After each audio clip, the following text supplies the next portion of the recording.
Bývam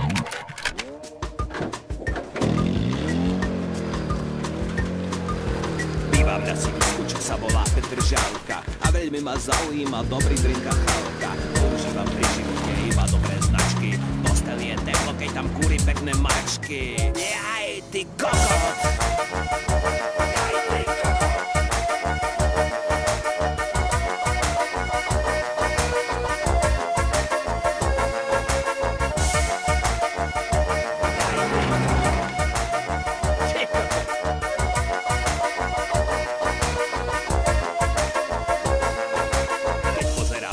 Sa deje v mojej telke, tak mám pocit, že sa robí veci veľmi veľké. A ja nechcem ako kokot chodiť do roboty. Olovranty také isté od pondelka do soboty. Jaj, ty kokot!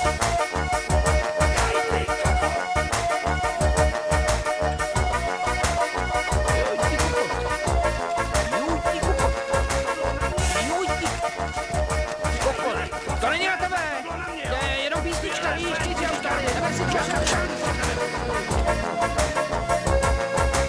Na ulici nestojí už MBčko a Trabant, ale samé BMWčka, Toyota a Mazda. Prevaďači vymenili Indov za kontraband. Chodničky im v horách značí podozrivý gazda. Jaj, ty kokot!